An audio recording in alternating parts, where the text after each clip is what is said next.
Whispers of the Silk Road, the caravan's call.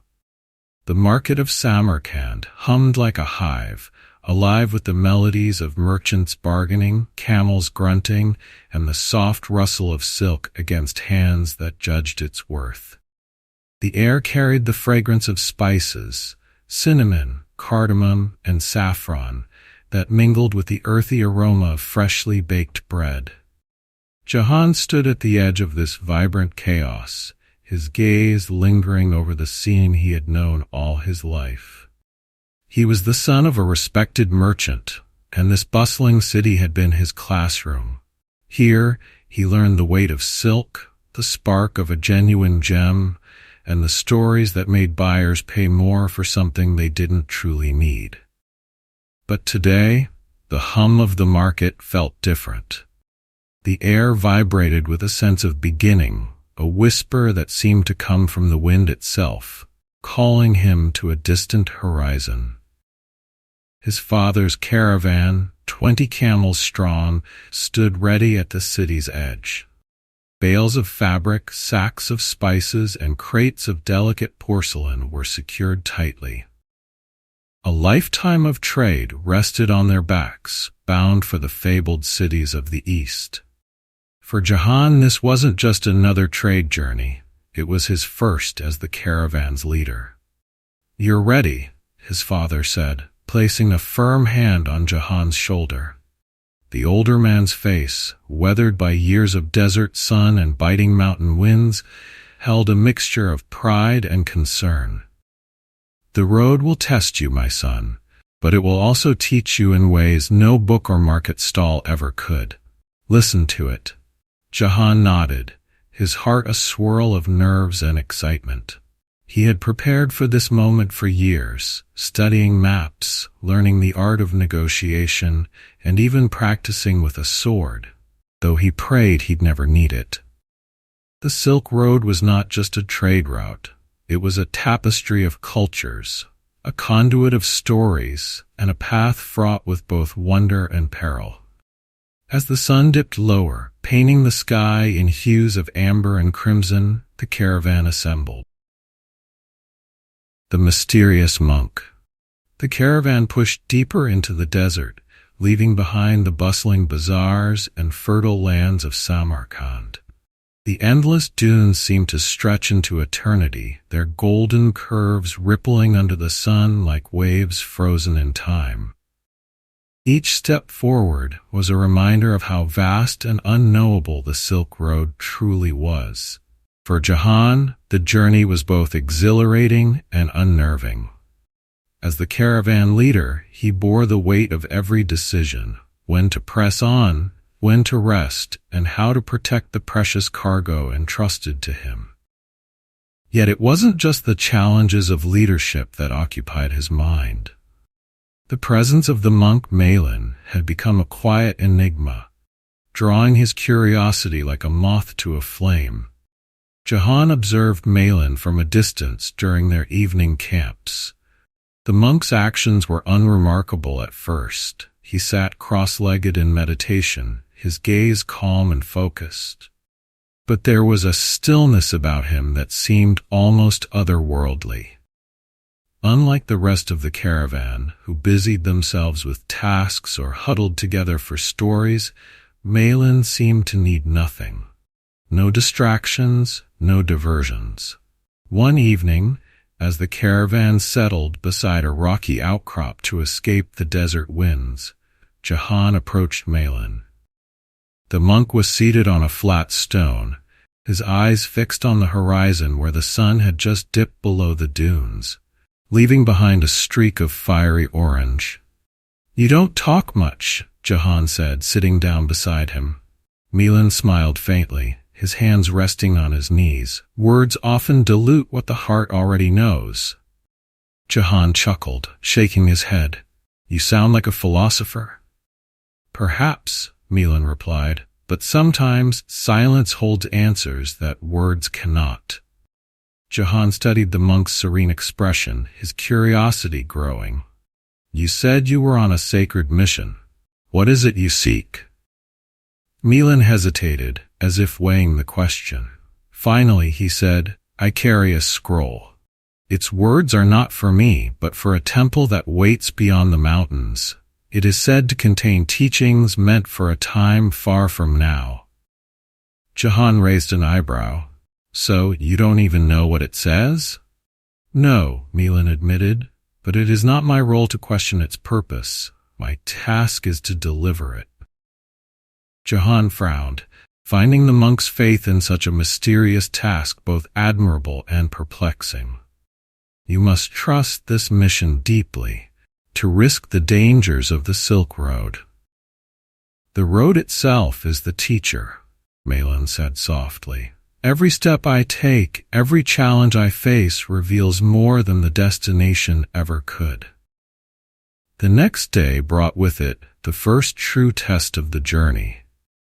By midday, the wind began to howl, whipping up fine grains of sand that stung their skin and blurred their vision.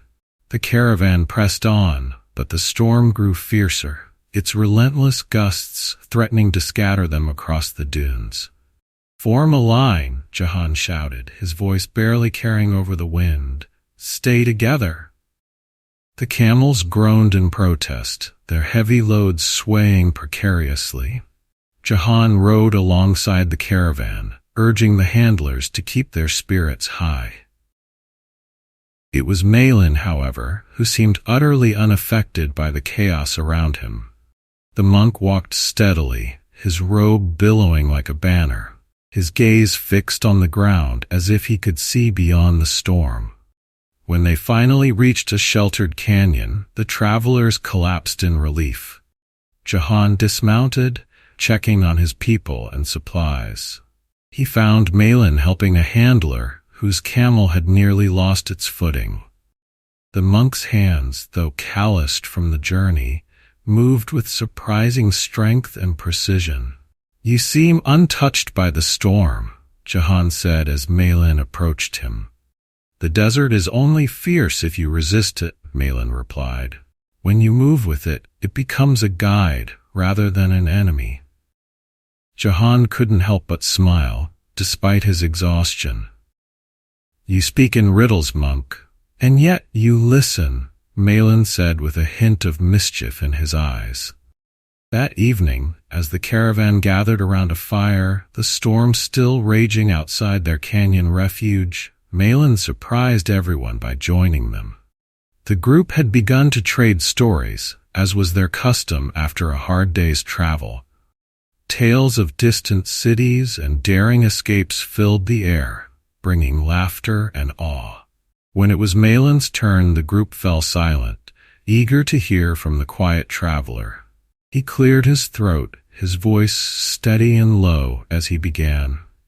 "There is a story," he said, "of a sparrow that lived in the shadow of a great mountain. Every day, the sparrow would look at the peak and dream of touching the sky, but its wings were too small and its strength too little.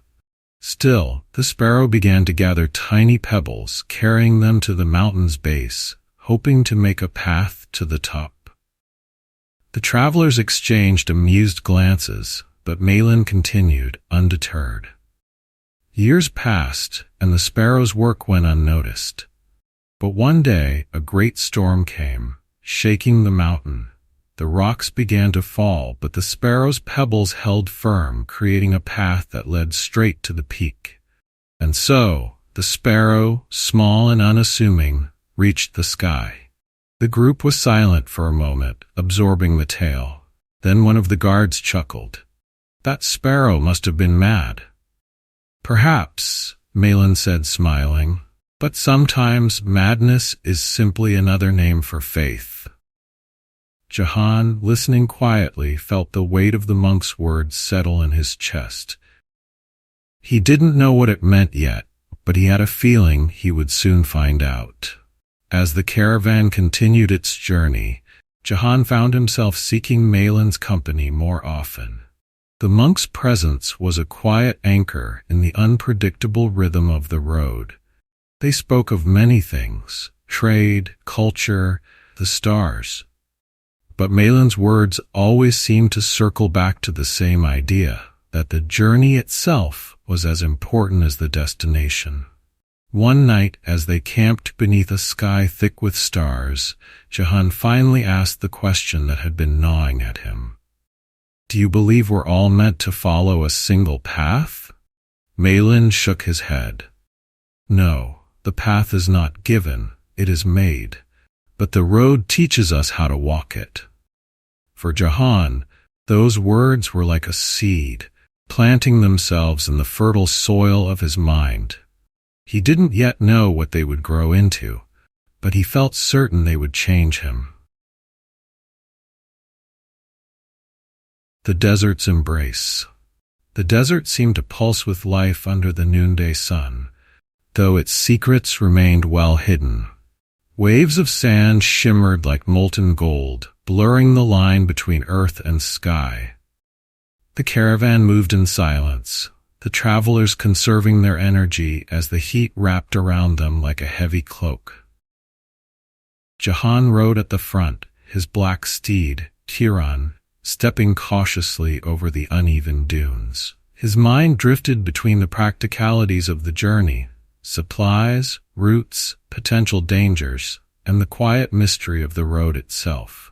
Though the Silk Road was familiar to him in theory, it now felt like a living entity, vast and unpredictable, offering challenges as much as rewards. By late afternoon, the desert winds began to rise. They whispered through the dunes, carrying faint echoes of things long past. Jahan thought of the stories Malin had shared in the days prior, the sparrow building its path, the sands that hold the memory of every step. The desert, it seemed, was both a mirror and a keeper of tales. As the sun dipped lower, painting the horizon in hues of amber and crimson, the caravan approached an outcropping of jagged rocks. Jahan called for a halt. "We'll camp here tonight," he announced, his voice steady despite the gnawing fatigue in his bones. The handlers unloaded the camels, setting up a circle of tents as guards scouted the area for any signs of danger. Jahan dismounted and led Kiran to a small patch of shade, brushing the dust from the horse's mane. Malin appeared beside him, as silent as the desert wind. "The sand seemed restless tonight," the monk said, his gaze scanning the horizon. Jahan glanced at him, puzzled. "Restless?" Malin nodded. "The desert shifts in ways we cannot see. Sometimes it warns, sometimes it listens." Jahan wanted to dismiss the comment as another of the monk's cryptic musings, but something about Malin's tone made him pause. The desert was vast, and its dangers were not always visible. That night, the camp settled into a quiet rhythm. The fire crackled at the center of the circle, casting flickering shadows against the tents. Jahan sat with the caravan's guards and handlers, sharing a modest meal of lentils and flatbread. The camaraderie was comforting, a brief reprieve from the uncertainties of the road. Malin, as usual, sat apart, his silhouette outlined against the starlit sky. Jahan, unable to ignore the monk's words from earlier, rose and joined him. "You spoke of the sands warning us," Jahan said, lowering himself onto the ground beside Malin. "Do you think danger is near?" Malin didn't answer immediately. Instead, he reached into the folds of his robe and retrieved a small, worn object, a polished stone, smooth and dark as obsidian. He held it in his palm, letting the firelight catch its surface. "This stone," Malin began, his voice soft, "was given to me by a shepherd I met many years ago.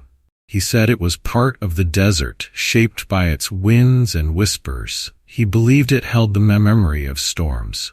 Jahan frowned, unsure where the story was leading. "The desert remembers," Malin continued. "Every storm, every step, every whisper of those who have crossed it. If you listen, it will guide you." Jahan looked out at the dunes, their curves glowing faintly under the moonlight. He didn't hear any whispers, but the desert did feel alive. A sudden gust of wind stirred the sand, and for a brief moment he thought he caught the faintest echo of voices, soft, indistinct but undeniably present. As dawn broke, the caravan resumed its journey, the air crisp and cool. For a few hours, the desert seemed almost peaceful, its stillness broken only by the rhythmic sound of camel hooves. But as the sun climbed higher, the tranquility shattered. A distant roar began to build, faint at first, but growing louder with each passing moment. Jahan turned, his heart sinking as he saw a dark cloud rising on the horizon. "A sandstorm," one of the guards shouted, panic lacing his voice. Jahan acted quickly. "Form a circle. Protect the camels and supplies," he barked, his voice cutting through the chaos. The caravan scrambled to obey, pulling tarps over the goods and huddling together against the approaching storm. The wind hit them like a physical force, carrying stinging grains of sand that clawed at their skin and blurred their vision. Jahan covered his face with a scarf, his mind racing. The storm was fiercer than anything he had anticipated, and the caravan was vulnerable. Through the swirling sand, he glimpsed Malin standing calmly in the center of the group. The monk's robe billowed in the wind, but his posture remained steady, his hands clasped as if in prayer. "Stay close," Malin called, his voice somehow carrying over the storm. "Trust the circle." Jahan watched in amazement as the caravan followed Malin's lead, clustering tightly together. The monk's calm presence seemed to anchor them, giving them the strength to endure. Hours later, the storm finally passed, leaving the desert eerily quiet. The caravan emerged from their makeshift shelter, brushing off the sand that clung to their clothes and hair. The supplies were intact, and though shaken, everyone had survived. Jahan approached Malin, who was carefully folding his robe. "You knew the storm was coming," Jahan said, his tone more curious than accusatory. Malin smiled faintly. "The desert always warns if you know how to listen." Jahan shook his head, a mixture of frustration and admiration bubbling within him. "You have a way of making the impossible seem inevitable." "The storm was a teacher," Malin said simply. "It showed us the strength of unity. Alone, we might have scattered. Together, we endured." Jahan fell silent, the monk's words resonating more deeply than he wanted to admit. The Silk Road was not just a test of trade or leadership. It was a test of the spirit, a journey that demanded not only resilience, but also humility. As the caravan prepared to move on, Jahan found himself listening more closely to the desert. The sands, it seemed, did whisper after all. The Oasis of Legends. The caravan trudged onward, their spirits lifting as they neared the promise of water and shade. After the relentless days of heat and the sandstorm's fury, the sight of palm trees rising against the horizon was a balm for their weary souls. Jahan rode at the front, his eyes fixed on the shimmering outline of the oasis. The air around them grew heavier with the scent of moisture, mingled with the faint, earthy aroma of date palms. The camels, sensing relief, quickened their pace, their groans softening into hopeful murmurs. When they finally reached the oasis, it was as if they had entered another world. The cluster of palm trees offered shade so dense it seemed to swallow the sunlight, while a clear pool reflected the greenery like a polished mirror. Merchants, travelers, and wanderers of all kinds milled about, their colorful garb creating a lively tapestry against the muted sands. Jahan dismounted, his boots sinking into the soft earth as he led Kiran toward the water. Around him, the caravan members spread out, some tending to the camels, others filling water skins or stretching under the shade. The air buzzed with the hum of voices, laughter, and the occasional snort of a resting camel. Malin stood quietly at the edge of the pool, his gaze sweeping over the scene. "An oasis is not just a place," he said, almost to himself. "It is a reminder that even in the harshest deserts, life finds a way to bloom." Jahan glanced at him, half smiling. "And here I thought it was just a place to drink water." The monk's eyes sparkled with amusement. "It can be both." The oasis was more than just a rest stop. It was a crossroads of cultures and stories. Traders from distant lands had set up small stalls, selling everything from fragrant spices to intricate jewelry.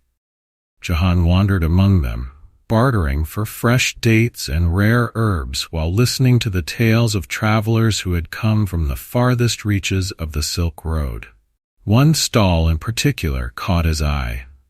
It was run by an older man with a thick beard and a face weathered by the sun.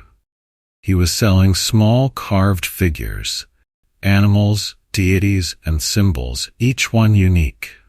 "You have an eye for the unusual," the man said as Jahan picked up a small carving of a camel with delicate patterns etched into its back. "It's beautifully made," Jahan replied. "Did you carve these yourself?" The man nodded. "Each piece holds a story. This camel, for example, is said to have guided its owner through a storm so fierce it was thought no one could survive." Jahan felt a shiver run down his spine, the memory of their own storm still fresh. "And what happened to its owner?" The man smiled.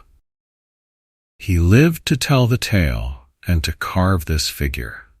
Jahan purchased the carving, tucking it into his satchel as a reminder of their journey so far. As dusk settled over the oasis, the caravan gathered around their campfire, sharing food and stories. It was then that a young woman approached them, her presence both commanding and unassuming. She was dressed in a loose robe of deep blue, her hands calloused yet nimble as she carried a bundle wrapped in cloth. "I am Zara," she introduced herself, bowing slightly. "A weaver from Persia. I seek passage eastward." Jahan studied her for a moment. Her eyes were sharp and clear, her posture confident, despite the evident wariness in her steps. "Why are you traveling alone?" he asked. "My family's trade has faltered," Zara replied, her voice steady. "I carry what remains of our work, hoping to sell it in the eastern cities. If I can find a market there, perhaps I can rebuild what we've lost." She unwrapped her bundle, revealing a collection of woven fabrics so intricate they seemed to shimmer in the firelight. The colors, deep indigos, vibrant reds, and soft golds, danced with patterns that told stories of their own. Jahan glanced at Malin, who gave a subtle nod. "You're welcome to join us," Jahan said, gesturing to an empty spot near the fire. "But know that the road ahead is not easy." Zara smiled faintly, her shoulders relaxing. "I have no illusions of ease, only hope." As the fire crackled, the group exchanged tales, their voices weaving a tapestry as rich as Zara's fabrics. One of the guards recounted a story of a mythical bird, said to rise from the ashes of its own destruction, while a merchant spoke of a lost city buried beneath the sands, its treasures waiting to be uncovered. When it was Malin's turn, the group fell silent, eager for one of his serene yet stirring tales. "There is a legend," the monk began, his voice calm and steady, "of an oasis that appears only to those who have lost their way. It is said that this oasis is not a place, but a reflection of the traveler's heart. If they carry hope, they will find water. If they carry fear, they will find only more desert." The group listened intently, the story settling over them like a warm blanket. "And what happens if they carry nothing?" one of the handlers asked. Mylan smiled. Then the desert will give them what they need. The next morning the caravan rose with the sun, their spirits renewed by the oasis's gifts. Zara integrated quickly, her sharp wit and practical skills earning her a place among the group. She helped mend torn fabrics and even wove a small talisman for Jahan, a symbol of protection she claimed would guide their way. As they prepared to leave, Jahan took one last look at the oasis.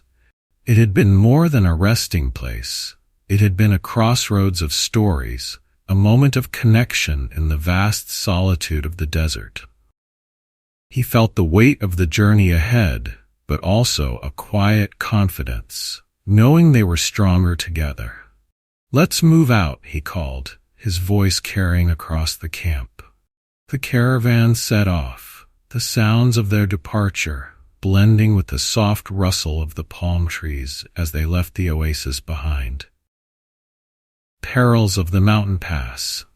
The landscape shifted as the caravan ascended into the foothills, the sands of the desert giving way to rocky terrain dotted with sparse vegetation.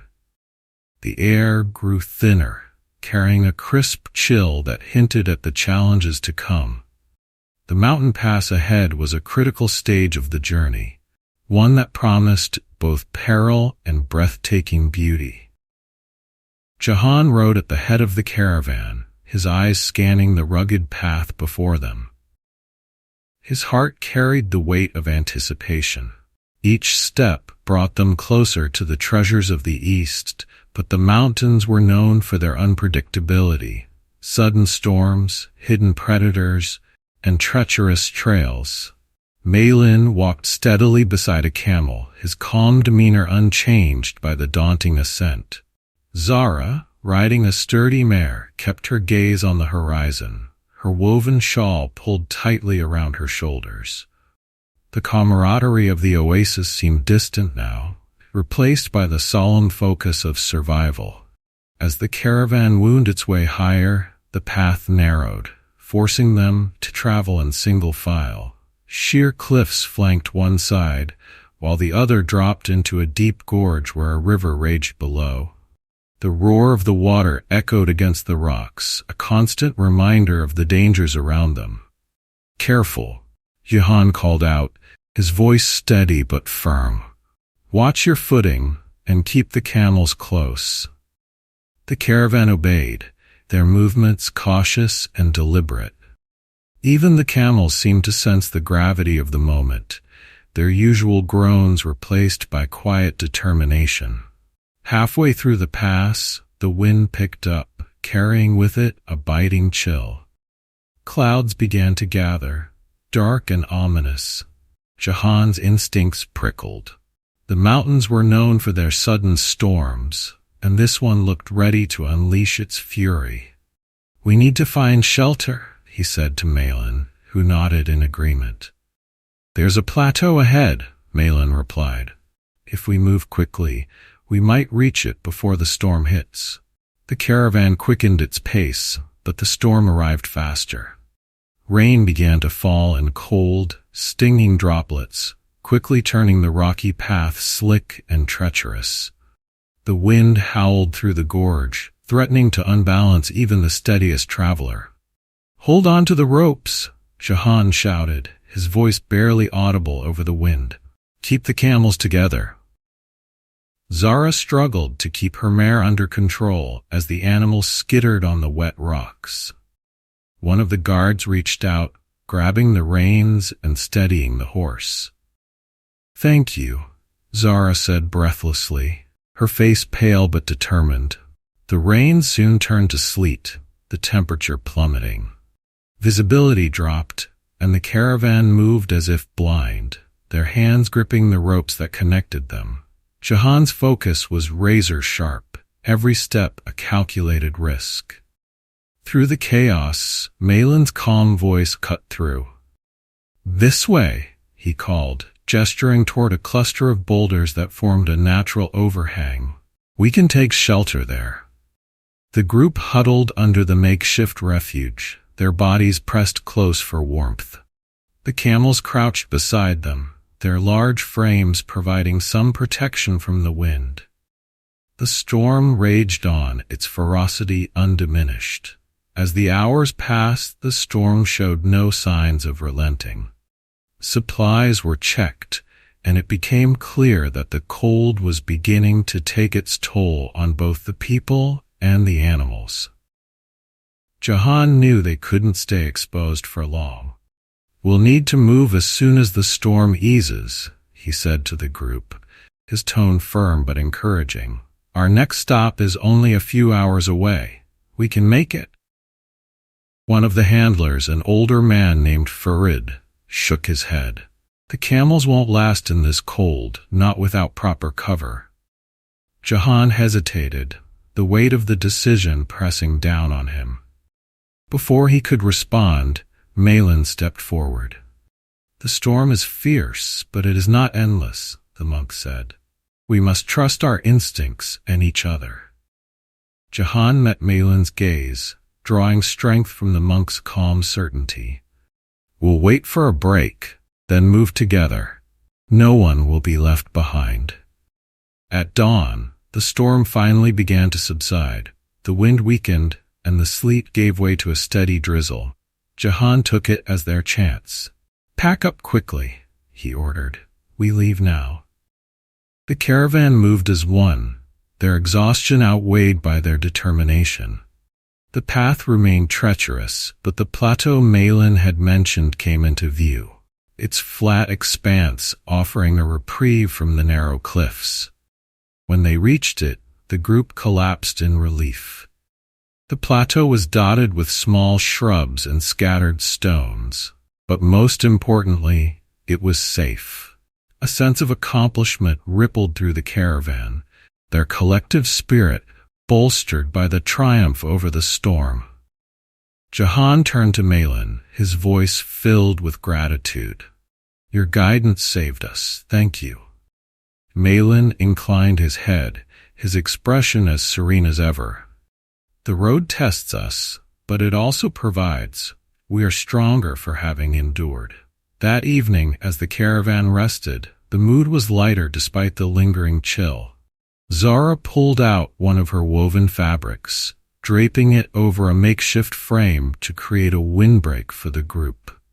The colors glowed softly in the firelight, a reminder of beauty even in hardship. "Your weaving is extraordinary," Jahan said, sitting beside her. "It is my family's legacy," Zara replied, her voice tinged with both pride and sadness. "I carry it with me, hoping to give it a future." Jahan nodded, understanding the weight of her words. "You're part of this caravan now. Your journey is ours too." The words seemed to comfort Zara, and she smiled faintly. Nearby, Malin shared a story with the handlers, his voice steady and soothing. "The mountain has a way of revealing the truth," the monk said. "It shows us who we are when there is no room for pretense. In its cold embrace, we find our strength." As the fire crackled and the stars emerged, the caravan felt a renewed sense of unity. They were no longer just travelers, they were a family forged by the road. The eastern dawn. The mountains gradually gave way to gentler slopes, their jagged peaks fading into a serene expanse of rolling hills. The air, once thin and biting, grew warmer, carrying the faint fragrance of blossoms. For the first time in weeks, the caravan members relaxed, their faces softening as they glimpsed the promise of the eastern lands ahead. Jahan rode in silence, letting the rhythmic sway of Kiran's stride guide his thoughts. The trials of the mountain pass lingered in his mind, not as burdens but as lessons etched deeply into his spirit. The caravan had endured together, their unity forged in the crucible of hardship. Now they stood on the threshold of a new world, one of opportunity and mystery. As the caravan descended into the valley, they were greeted by a sight that took their breath away. Vast fields of green stretched as far as the eye could see, dotted with wildflowers in hues of gold, violet and crimson. Streams wove through the landscape like silver threads, their waters sparkling under the sun.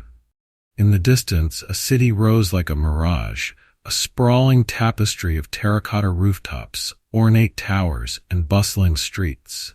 Smoke curled lazily from chimneys, and the faint hum of life reached them even from afar. Jahan reined in his horse, signaling the caravan to pause. "There it is," he said, his voice tinged with awe, "the gateway to the east." Malin stepped forward, his gaze steady as he surveyed the scene. "This city is called Shifeng," he said. "A place where cultures meet and blend, where the old and new coexist in harmony. It is the first step into a wider world." Zara, riding beside Jahan, let out a soft sigh. "It's beautiful, like a dream made real." The caravan approached the city gates as the sun dipped low on the horizon, casting the streets in a warm golden glow. The gates, tall and intricately carved, were flanked by guards in brightly colored uniforms. They inspected the caravan's papers briefly before waving them through. Inside, the city was alive with energy. Merchants shouted their wares in melodic tones, children darted through the crowd with laughter, and the aroma of spices and roasted meats wafted through the air. The streets were lined with stalls displaying an array of goods. Silks so fine they seemed to float, ceramics painted with scenes of dragons and cherry blossoms, and lanterns that glowed like miniature suns. Jahan marveled at the vibrancy of it all. The Silk Road had brought him to many cities, but none as dynamic as Shifeng. It was as if the city itself was a living, breathing entity, thriving on the confluence of people and cultures. "Stick together," Jahan called to the group, his voice firm but kind. "We'll find a place to rest and unload before exploring." The caravan found lodging in a sprawling inn near the market square. The innkeeper, a jovial man with a round face, welcomed them with open arms, providing spacious rooms and a secure courtyard for the camels. The group settled in, their exhaustion melting away in the comfort of warm baths and soft bedding. That evening, they gathered in the inn's dining hall, where lanterns cast a soft glow over polished wooden tables. Plates of steamed dumplings, fragrant rice, and spiced vegetables were laid out before them, along with pots of fragrant tea. "This is a feast," Zara said, her eyes bright as she took a bite. "I almost forgot what real food tastes like." Jahan chuckled, raising his teacup. "To the road that brought us here, and to the family we've become." The group toasted, their laughter mingling with the sounds of the bustling city outside. The next morning, as the caravan members explored the market, Malin approached Jahan. His expression was serene, but his eyes held a quiet urgency. "It is time for me to fulfill my mission," the monk said. "The temple lies beyond the city in a forest at the base of the eastern mountains. Will you come with me?" Jahan hesitated, torn between his duty to the caravan and his growing curiosity about Malin's purpose. "You've guided us this far," he said finally. "I'll see you through to the end." Zara, overhearing their conversation, stepped forward. "If you're going, I'm coming too. This scroll of yours, whatever it contains, it feels important."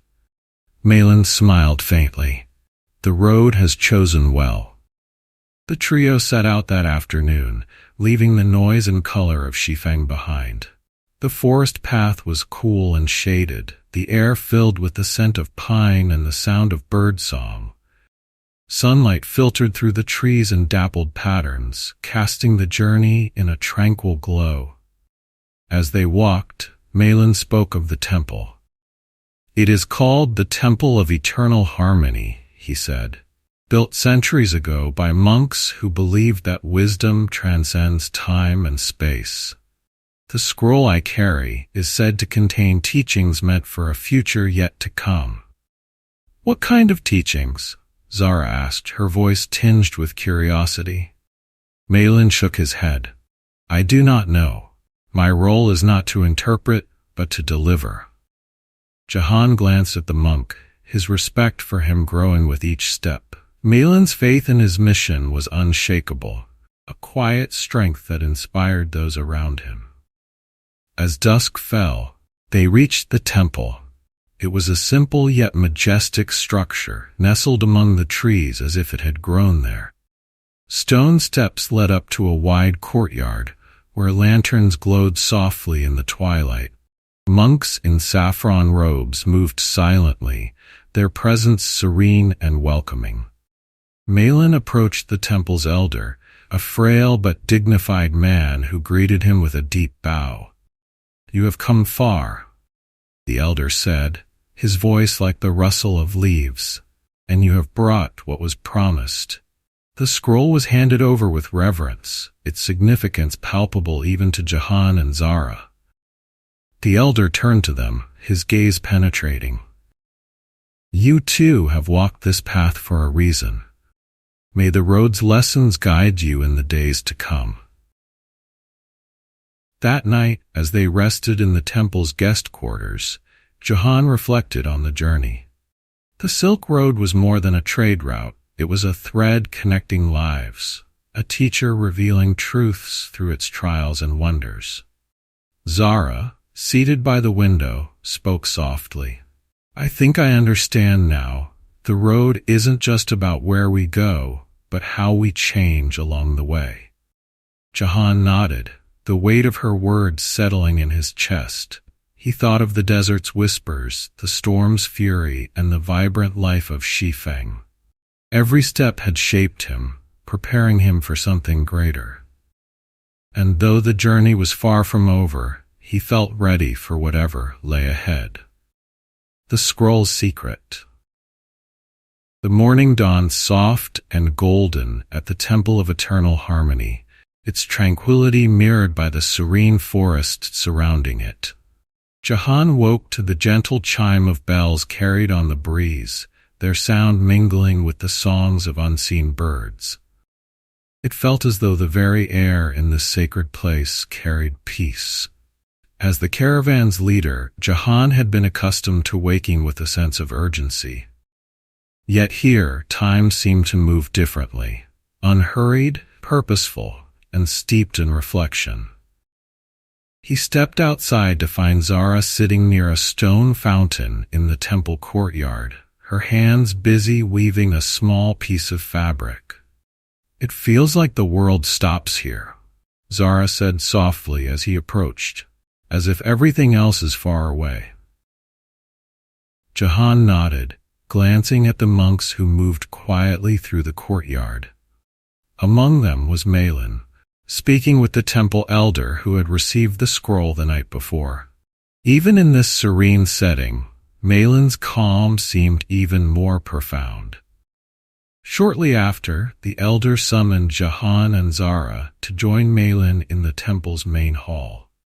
The structure was simple but awe-inspiring, a circular chamber with smooth stone walls adorned with murals that seemed to glow in the dim light. The murals depicted scenes of people walking through deserts, crossing mountains, and gathering in great cities. It was, Jahan realized, a visual map of the Silk Road. At the center of the room stood a pedestal, on which the scroll rested, its delicate paper wrapped in golden fabric. The elder gestured for them to sit, and the monks began to chant, their voices low and rhythmic, filling the hall with a sense of timelessness. This scroll was written centuries ago, the elder began, his voice steady yet filled with reverence. It contains teachings meant to be shared not in one moment, but across many lifetimes. Malin has fulfilled his part by bringing it here. Jahan glanced at the monk, who bowed his head humbly. And what happens now? Jahan asked. The elder smiled. Now the scroll speaks. With great care, the elder unwrapped the golden fabric and unfurled the scroll. The room seemed to hold its breath as the intricate characters were revealed, their patterns flowing like rivers across the parchment. Jahan and Zara leaned forward, captivated, though the language was unfamiliar to them.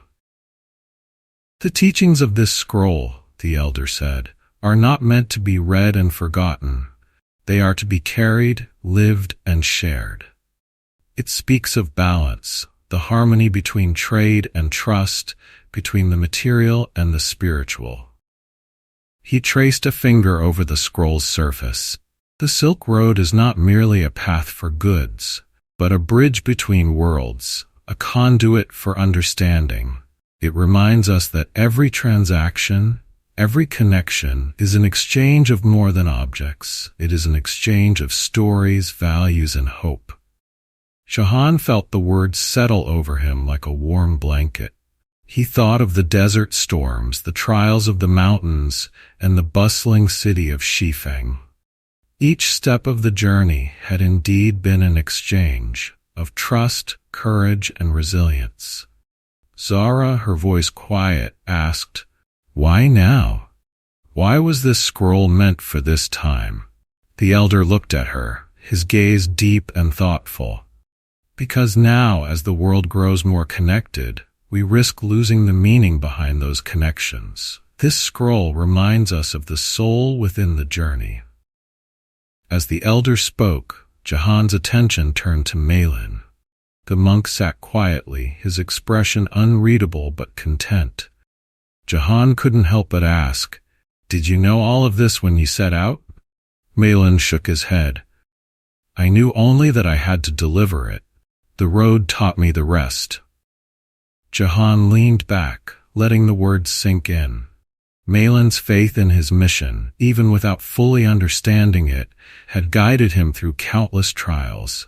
It was a lesson in trust, not just in others, but in the path itself.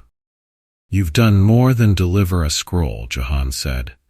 "You've shown us what it means to walk the Silk Road."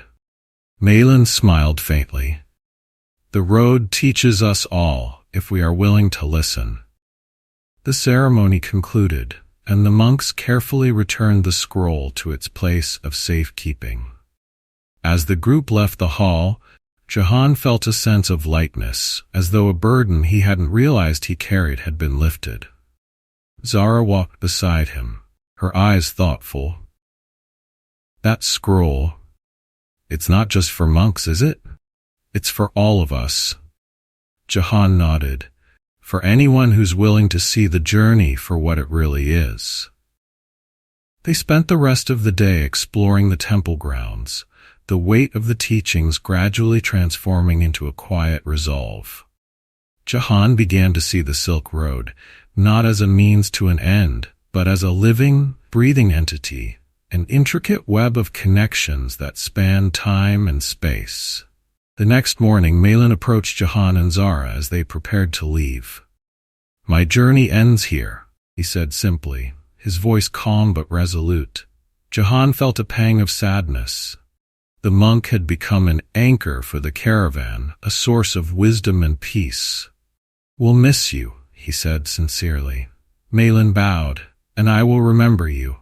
But this is not the end. The road continues, and so do its lessons." Zara handed Malin a small woven talisman, the intricate patterns reminiscent of their journey together. "For protection," she said, her voice warm. Malin accepted it with a smile. "Thank you. May your path be filled with harmony." As they descended from the temple and rejoined the caravan, Jahan couldn't help but look back. Malin stood at the edge of the forest, a lone figure framed by the morning light. His presence was like the Silk Road itself, unassuming yet profound, a thread that connected everything. The return journey. The caravan set out from the Temple of Eternal Harmony with a renewed sense of purpose. The morning sun, bathed the forest in golden light, and the distant mountains seemed to bow farewell to the travelers. Jahan led the group with steady confidence, his mind reflecting on the scroll's teachings and the lessons of the journey so far. Every step away from the temple felt like a step toward home, though the road ahead still held its mysteries.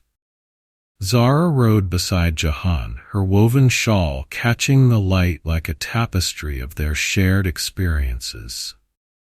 "Do you think we'll see Malin again?" she asked, her tone thoughtful. "Perhaps," Jahan replied. "But even if we don't, his presence will stay with us. He's part of the road now, just as we are." The caravan retraced its path through the vibrant city of Shifeng, where merchants greeted them warmly and familiar streets echoed with the sounds of life. Jahan made arrangements to sell some of their goods, ensuring they could return with treasures to enrich their homeland. The city, with its bustling energy, felt different now, as if the lessons of the temple had revealed layers of meaning in its chaos. Zara took the opportunity to sell her fabrics, her intricate designs captivating buyers who marveled at their craftsmanship. "Each piece tells a story," she explained to a merchant, her pride evident. The success brought a glow to her face, a reminder of the resilience that had carried her this far. As the caravan prepared to leave Shifeng, Jahan found himself lingering at the city gates. The Silk Road stretched before him, its endless possibilities both daunting and exhilarating. "The road doesn't just connect places," he murmured to himself. "It connects us to who we're meant to become." The return journey was not without its trials. A stretch of the path had been washed out by recent rains, forcing the caravan to take a longer, more rugged route. The terrain was harsh, and the group had to work together to navigate narrow trails and steep inclines. One evening, as they camped in a valley surrounded by jagged rocks, a distant howl broke the silence. The guards immediately readied their weapons, their faces tense. "Wolves," one of them said grimly. Jahan called for calm, his voice steady. "We'll stay close to the fire and keep watch in shifts. They won't come near if we're vigilant." The night passed uneventfully, but the experience served as a reminder of the unpredictability of the road.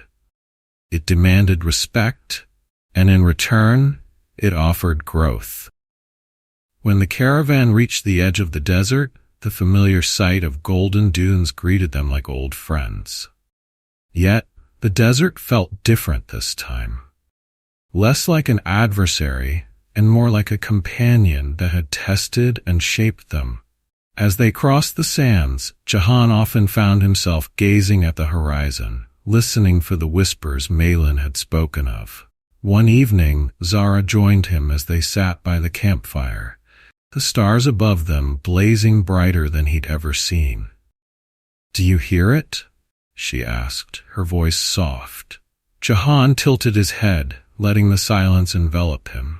The wind carried a faint murmur, a sound that seemed to echo from deep within the earth. "Yes," he said finally. "I think I do." Zara smiled, her eyes reflecting the firelight. "The road has its own language. I think we're starting to understand it." A sandstorm caught the caravan midway through the desert, forcing them to rely on the lessons they'd learned earlier. This time, there was no panic, only swift action as they formed a circle, secured their belongings, and waited for the storm to pass. Jahan moved among the group, offering words of encouragement. "We've faced worse," he said with a reassuring smile. "The storm will pass, and we'll move forward together." When the winds finally subsided, the group emerged stronger than before. They laughed as they brushed the sand from their clothes, their camaraderie unshaken. The desert had tested them once more, but they had risen to the challenge. As the caravan neared the familiar outskirts of Samarkand, the landscape began to shift again. The golden sands gave way to rolling plains, and the scent of blooming flowers filled the air. The sight of the city's walls brought a swell of emotion to Jahan's chest. "We're home," Zara said, her voice tinged with wonder. "It feels like we've been gone for years." Jahan smiled, his gaze fixed on the city. "We've changed. That's what makes it feel different." The caravan entered Samarkand to a warm welcome. Friends and family rushed to greet them, their joy mingling with curiosity about the journey. Jahan felt a deep sense of fulfillment as he unloaded the goods, knowing that the Silk Road had brought more than material wealth. It had brought wisdom, connections, and growth. That evening, as the city celebrated their return, Jahan stood on the rooftop of his family's home, gazing out at the stars. Zara joined him, carrying 2 cups of tea. "The road feels so far away now," she said, handing him a cup. "It's never far," Jahan replied. "It's a part of us now." They sipped their tea in silence, the weight of the journey settling into their hearts like a gentle tide. The Silk Road had changed them, and its whispers would guide them as they stepped into the future. Homecoming in Samarkand. The caravan's return to Samarkand marked the end of one journey and the beginning of another. As the camels were unloaded and goods were inspected, the familiar buzz of the city enveloped Jahan. Yet something felt profoundly different. The city's vibrant energy, once an ordinary backdrop to his life, now seemed alive with possibilities. Friends, merchants, and neighbors gathered at the caravanserai, their voices blending into a joyful cacophony. The spices, silks, and trinkets brought from the east were a treasure trove of stories waiting to be told. But it wasn't the material riches that Jahan valued most. It was the wisdom that had taken root within him along the road. That evening, after the last of the goods were accounted for and the caravan dispersed, Jahan retreated to his family's rooftop. The city stretched before him, its streets glowing softly under lantern light. From this vantage, Samarkand seemed both vast and intimate, like a world unto itself. Zara joined him, her woven shawl draped over her shoulders. She carried a small basket of fruit, their vivid colors a reminder of the bounty they had seen along the Silk Road. "It's strange to be back," Zara said, settling beside him. "I thought I'd feel complete. But I only feel the pull to keep moving." Jahan nodded, understanding her sentiment. The road doesn't let go of us easily, it becomes part of who we are. Zara handed him a piece of fruit, her expression thoughtful. "Do you think the lessons we've learned out there will matter here? In a place where people are so focused on trade and survival?" "They'll matter," Jahan said firmly, "because they remind us that survival is more than profit. It's connection, trust, and the stories we carry." In the days that followed, Jahan and Zara found themselves at the center of attention. Friends and neighbors crowded their courtyard, eager to hear tales of the journey. The story of Malin, the mysterious monk, captivated them, as did the challenges of the desert and mountains. But it was the teachings of the scroll that left the deepest impression. Jahan spoke of balance, how the road wasn't just a means to trade goods, but a way to share ideas, cultures, and values. Zara, in turn, shared her experience of resilience, of carrying her family's legacy and finding strength in community. One evening, an elder merchant approached Jahan. "You've returned with more than goods," he said. "You've brought something this city has forgotten, the soul of the road." Jahan felt a swell of pride. but also a sense of responsibility. The Silk Road wasn't just a path to riches. It was a bridge between worlds, and he was determined to honor it. Zara's fabrics quickly became sought after, their intricate patterns inspiring a renewed appreciation for craftsmanship. She set up a small workshop in the city, where she trained local weavers in her techniques. Her presence brought color and creativity to Samarkand, and her story became a beacon of hope for others seeking to rebuild their lives. Jahan, too, found a new purpose. He began hosting gatherings where merchants, travelers, and storytellers could share their experiences. These gatherings became known as the Whisper Nights, a nod to the whispers of the desert and the scroll's teachings. Under the soft glow of lanterns, people spoke of their journeys, their struggles, and their triumphs. They laughed, cried, and discovered connections that transcended trade. The gatherings reminded Jahan of the nights around the caravan's fire, where stories had bound them together. One quiet afternoon, as Jahan organized the goods brought back from the east, a small package caught his eye. Wrapped in faded silk, it bore Malin's name in delicate script. Inside was a single polished stone, smooth and dark as obsidian, along with a note. The road has no end, only new beginnings. Trust its whispers, and they will guide you. Jahan held the stone in his palm, its weight comforting and familiar. He thought of Malin, the scroll, and the temple nestled in the forest. The monk's words echoed in his mind. The road teaches us all, if we are willing to listen. Months passed, and the lessons of the Silk Road continued to ripple through Samarkand. Zara's workshop flourished, drawing artisans from across the region. Jahan's Whisper Nights became a cherished tradition, fostering a sense of unity among the city's diverse inhabitants. But Jahan's greatest satisfaction came from the realization that the journey had not ended. It lived on in every story shared, every bond formed, and every lesson carried forward. The road was alive, its whispers woven into the fabric of their lives. One evening, as the city settled into the hush of twilight, Jahan stood once more on his rooftop. The stars above seemed closer now, as if the universe itself leaned in to listen. He closed his eyes, hearing the faint murmur of the road, a melody of trust, courage, and connection. And in that moment, he understood. The Silk Road was not a destination, but a way of being. Whispers of Eternity. The seasons shifted quietly in Samarkand, marking the passage of time with blooming orchards and golden harvests. The Silk Road's pulse could be felt in every corner of the city. Merchants arriving with treasures from distant lands, children chasing each other through the bazaar, and storytellers weaving tales of adventure and discovery.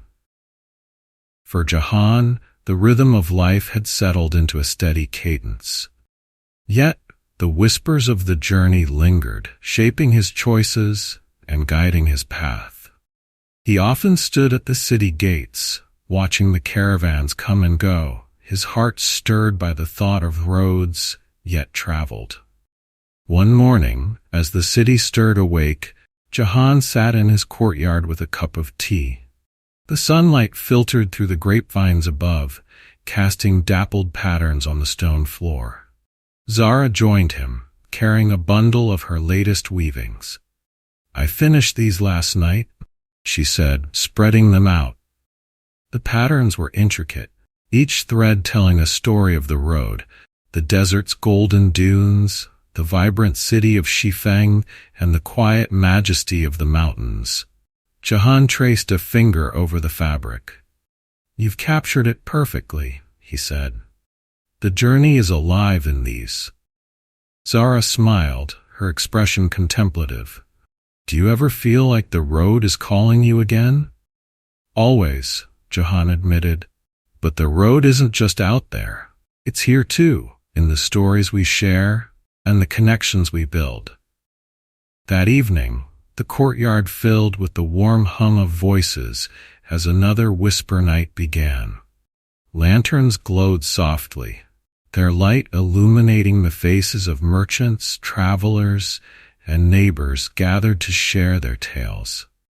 The air was rich with the aroma of spiced tea and freshly baked bread, creating an atmosphere of comfort and connection. One by one, people rose to speak. A young trader recounted his first journey across the mountains, his voice trembling with both fear and pride.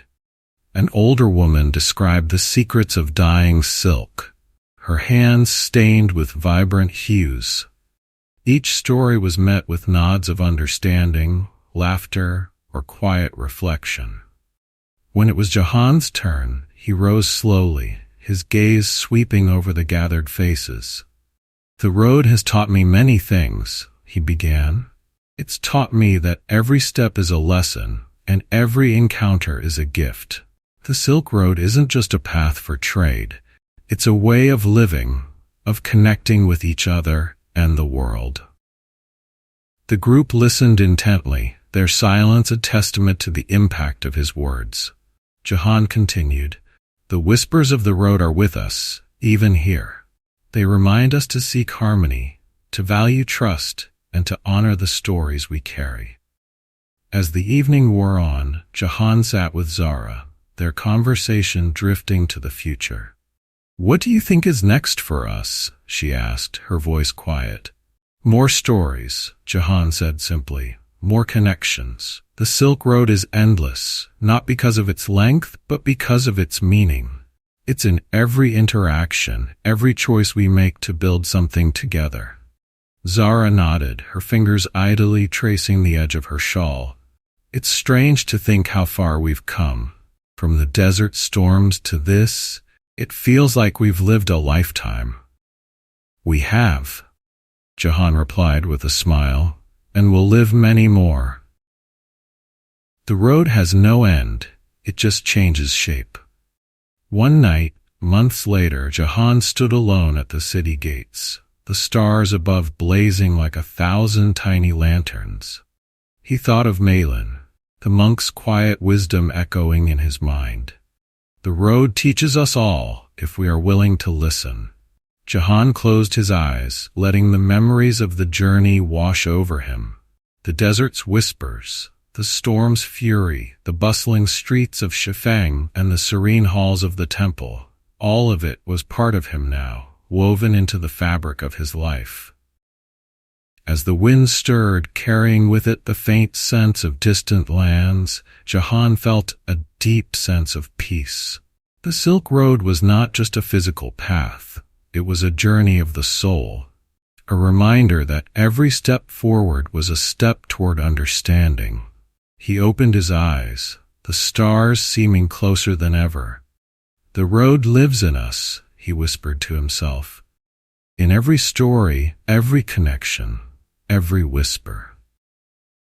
And with that, he turned back toward the city, his heart full of gratitude and the quiet promise of journeys yet to come.